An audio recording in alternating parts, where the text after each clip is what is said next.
Salut, je suis Kidzin Sibel. Salut, Case Kaiser. Pourquoi vos surnoms? Pourquoi ces surnoms? Lui commence déjà.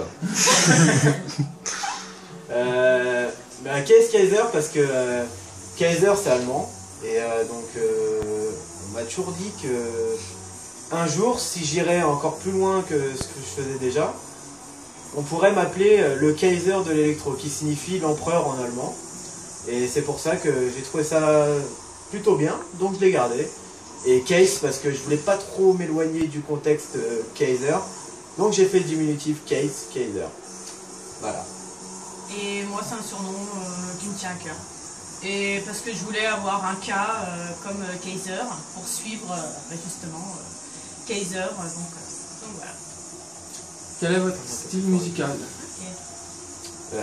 Électro, mais enfin pas que de l'électro, mais on est beaucoup basé sur l'électro. Oui, parce qu'on arrive à faire des remixes voilà, quand même autres que l'électro. On peut vraiment tout faire, mais on est beaucoup plus basé sur l'électro, mais après dans l'électro aussi c'est vrai que c'est vaste, hein, parce qu'on a de la house, on a du hardstyle, on a plein de choses, et c'est vrai qu'on arrive à tout prendre en bloc et tout mélanger.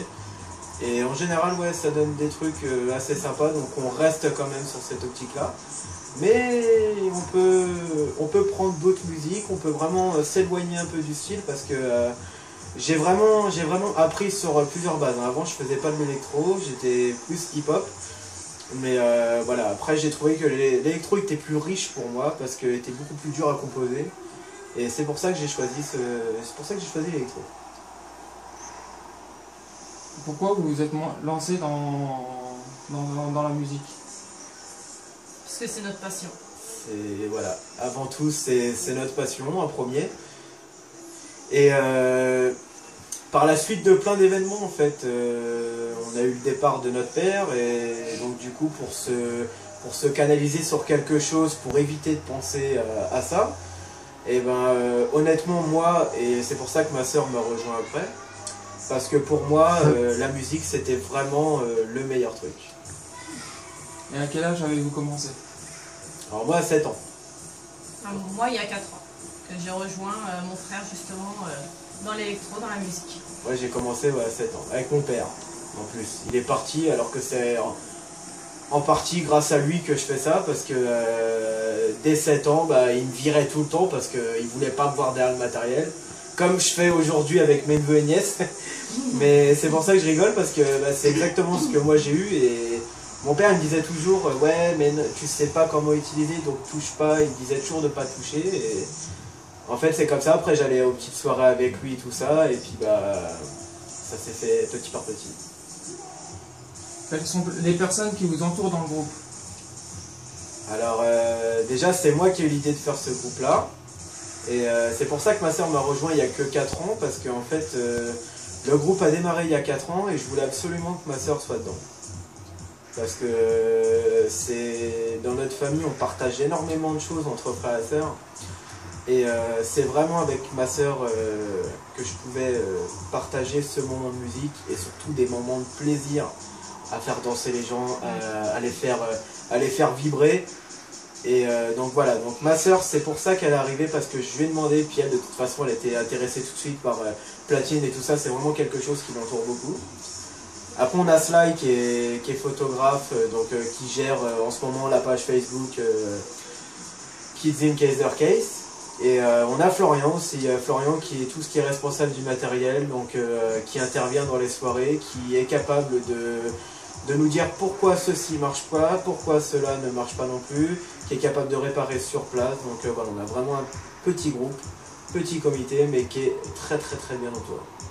Des personnes de confiance. Quels sont vos projets pour 2015? Alors, le projet c'est un album en collaboration entre moi et Kidzin. On a fait un son il n'y a pas longtemps qu'on a mis sur internet, on l'a fait tous les deux. Et il a bien fonctionné, mais bon, c'est pas par rapport au nombre de vues qu'il y a sur YouTube, parce que ça, personnellement, nous on s'en fout. C'est qu'il y a eu le plus de gens en fait qui l'écoutent. Après, on ne demande pas aux gens qu'ils aillent l'écouter 15, 20, 30 fois. On veut juste qu'ils l'écoutent une seule fois pour vraiment se rendre compte qu'un groupe qui est encore amateur, hein, on est professionnel dans l'esprit, mais bon, dans les yeux de n'importe quelle autre personne, on est encore amateur malheureusement. Et ben, je veux que les gens se rendent compte en fait ce qu'un groupe amateur peut faire aujourd'hui. Je trouve qu'on fait vraiment de belles choses et voilà, je voulais absolument faire un album avec elle et c'est bon, il commence là. Et surtout que les gens nous donnent leur avis surtout. Parce que comme on est amateur justement, comme Kaiser le disait, il faut qu'on nous donne des avis, savoir qu'est-ce qu'il faudrait qu'on modifie, qu'est-ce qu'il faudrait qu'on change, qu'est-ce qu'il faudrait qu'on fasse. Et c'est vrai que la plupart du temps, hein, si vous allez regarder sur mon Facebook, vous allez voir la plupart des gens qui mettent des commentaires, c'est toujours les mêmes. Et c'est ceux qu'on écoute le plus. Hein. À chaque fois qu'ils nous ont dit que peut-être que ça aurait été mieux ou quoi que ce soit, et même en message privé, je reçois des messages privés avec des gens qui me conseillent, et ben c'est des gens que j'écoute. Automatiquement, je les écoute et je sais très bien que la prochaine musique que je ferai, étant donné qu'on a écouté les conseils, déjà pour eux elle sera beaucoup mieux, et pour nous, ça nous sera encore mieux rendu. Parce que les gens ils vont voir qu'on est à l'écoute, et ça c'est quelque chose qui est primordial chez nous. Comment un passage en boîte de nuit? Un passage pour nous deux, quand une boîte de nuit nous invitera, hein, s'il y en a une qui nous regarde en ce moment.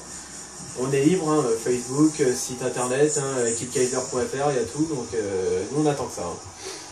Et on compte bien avoir notre boîte de nuit. Et de toute façon, voilà, ça c'est un projet, on compte bien en ouvrir une nous-mêmes, carrément. Ensuite, à quand un festival ou un set électro? Set électro Orléans Par exemple. Par exemple, hein, ça fait 2 ans qu'on va le voir, donc moi ça m'intéresse très bien, surtout que Kid Lo Kid Ziz, qui l'a fait l'année dernière, c'est quelqu'un que je connais aussi. Et qui était tout content hein, et tout fou de le faire. Et voilà, mais je m'étais inscrit, hein, grâce à Florian qui habite sur Orléans, il m'avait dit comme quoi il y avait des inscriptions. Je l'ai fait, bon, j'ai pas été retenu, donc, mais pour moi c'est pas une défaite parce que même si j'ai pas été retenu, ils vont écouter au moins ma production. Donc ils savent très bien que je vais y revenir l'année prochaine, et puis l'année d'après, jusqu'à ce que j'y arrive, et puis par contre le jour où je vais y arriver et que je serai sur scène, crois-moi mon gars que les voisins ils vont être à mettre des boules de caisse parce que on va retourner Orléans, on va le retourner. Mais bon, pour le moment on s'enflamme pas là-dessus, on préfère prendre nos projets à nous, mais on sait qu'un jour, même si c'est pas Orléans, ça sera quelque part d'autre, et on fera quelque chose qui restera mémorable pour les gens.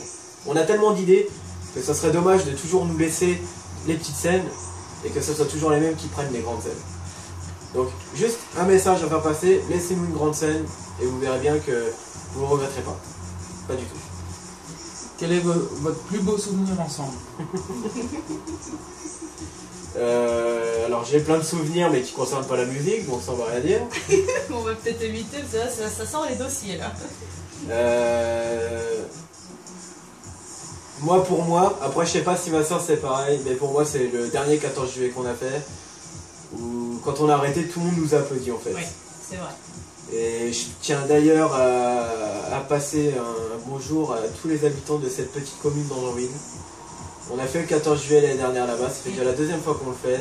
La première fois on a été très bien remerciés parce que c'était la première fois qu'ils nous voyaient, donc franchement ils ont été vachement sympas avec nous, mais alors la deuxième c'était peut-être 10 fois mieux.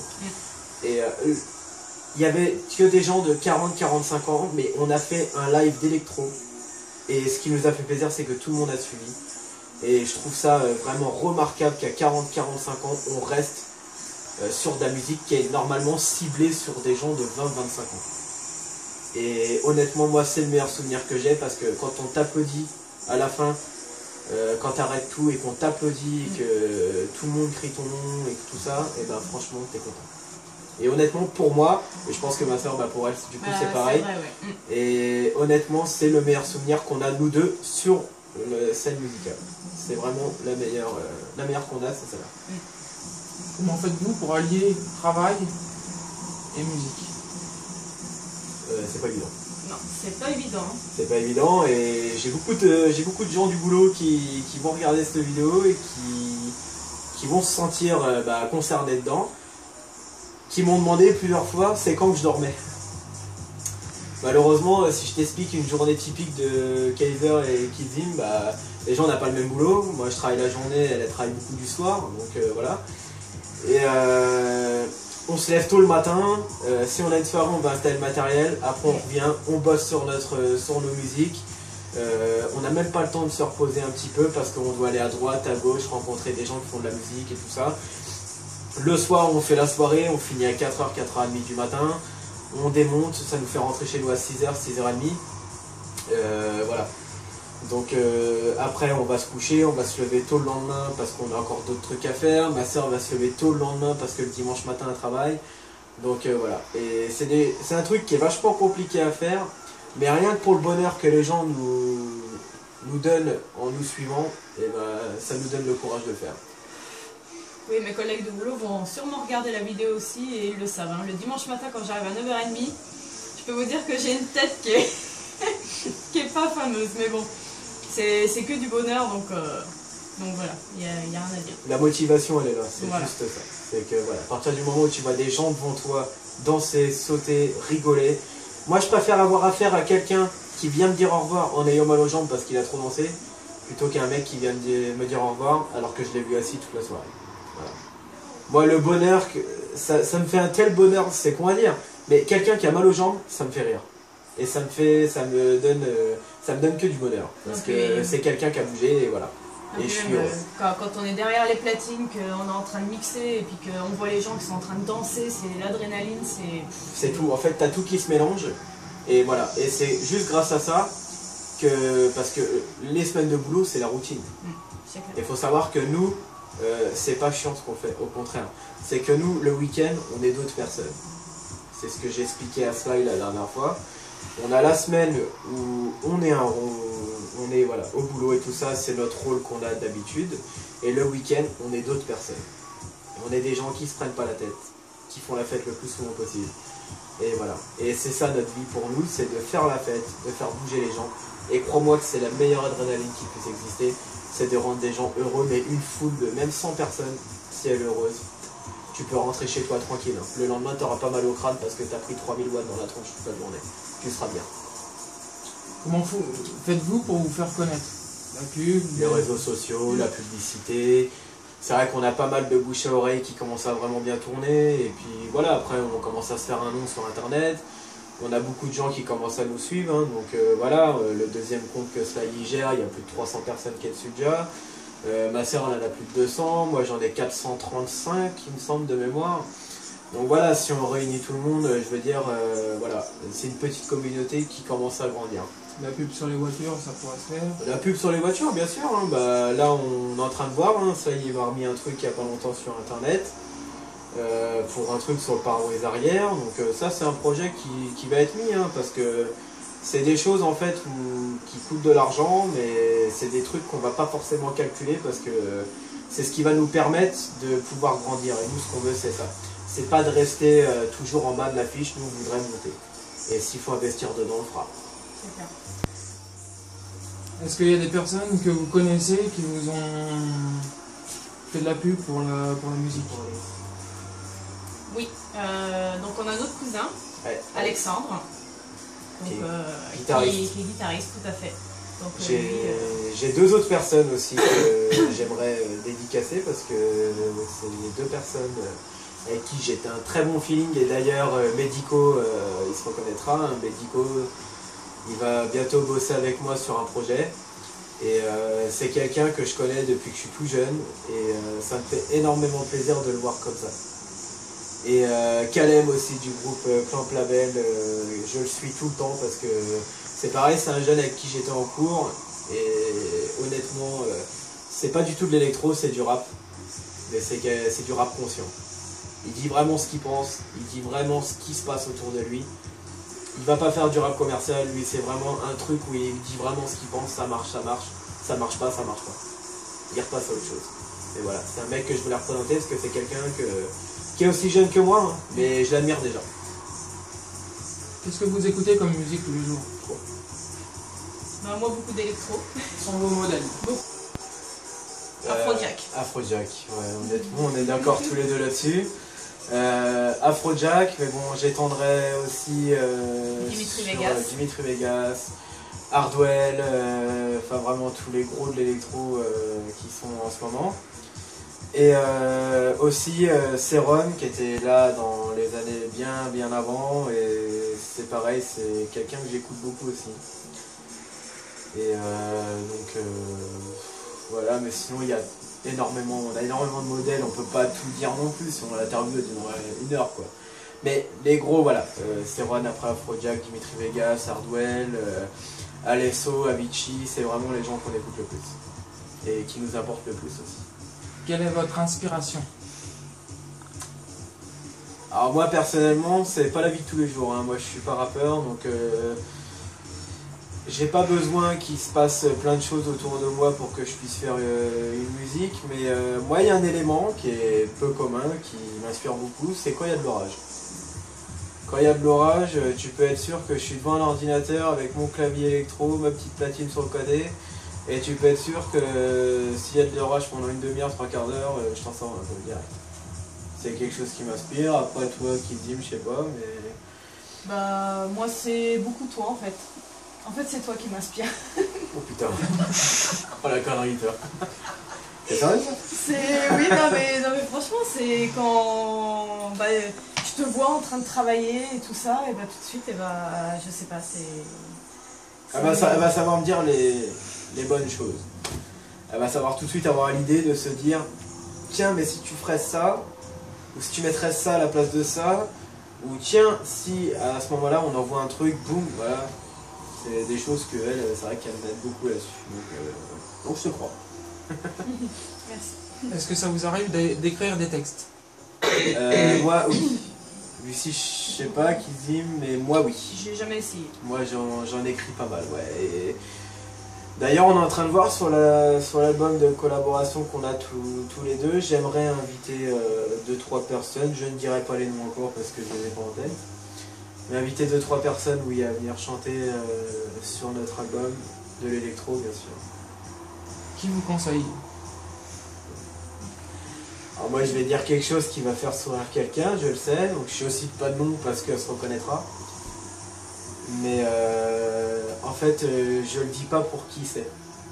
J'écris beaucoup de textes sur ce que je ressens par contre. Et quand j'écris un texte, et ben, sans lui dire, je vais le donner à la personne. Je vais dire tiens, est-ce que tu peux lire ce que j'ai écrit et me dire si c'est bien ou pas. Voilà. Sans qu'elle s'en rende compte. Et en fait c'est quand elle va me le redonner et qu'elle va me dire oui voilà c'est bien, alors peut-être que ça il faudra l'enlever, ou peut-être que ça il faudra le modifier un peu, et donc je le fais, je lui refais lire, et quand elle me dit que c'est impeccable, et ben je lui avoue que c'est pour elle, et voilà, et la chanson après elle se fait. Et pour finir, est-ce que vous avez un grand merci à donner? On n'en a pas un grand, on en a un immense. On en a plusieurs. Si je te dirais qu'il est plus grand que la Tour Eiffel, tu me crois?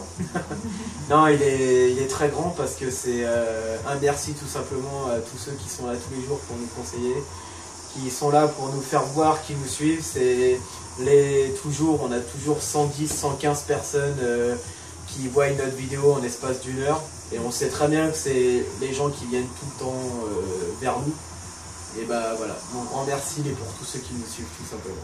Merci pour votre soutien surtout. Merci pour votre soutien, et c'est quelque chose qui nous touche à cœur tous les jours. Tous les jours on va sur Facebook, sur les sites et tout pour voir s'il y a du changement, s'il y a des gens qui commentent et tout ça, c'est des trucs qui nous font avancer et c'est grâce à eux. Donc ouais, merci beaucoup.